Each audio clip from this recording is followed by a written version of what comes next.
চট্টগ্রামে নির্ঝুম ট্যুরিজম নামে একটি মিনি পর্যটন রেস্টুরেন্ট ও মৎস্য প্রকল্পে বিনিয়োগের নামে অর্থ আত্মসাৎ ও প্রতারণার অভিযোগ উঠেছে। শহীদুল আলম মামুন নামে এক ব্যক্তি এই অভিযোগ করেন।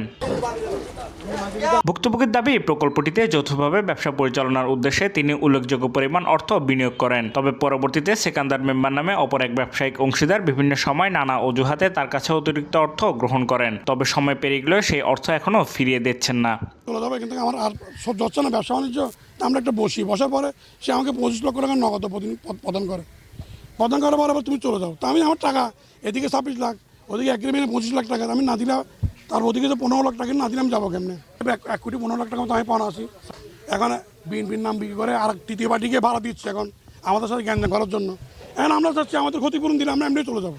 শুধু তার সঙ্গেই নয়, একই প্রতিষ্ঠানের মাধ্যমে আরও অনেকের সঙ্গে প্রতারণা করা হয়েছে বলে অভিযোগ রয়েছে সেকান্দার মেম্বারের বিরুদ্ধে।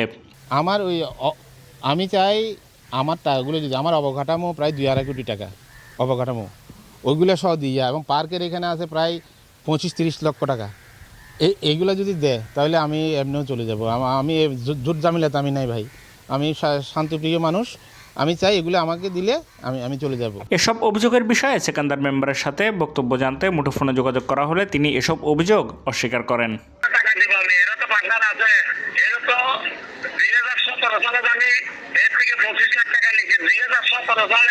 আমি 30 লাখ টাকা দিছি, এখন বর্তমানে 50 লাখ টাকা আমি পাওয়া আছি, আবার আমার কাছে কিসের টাকা পাবে?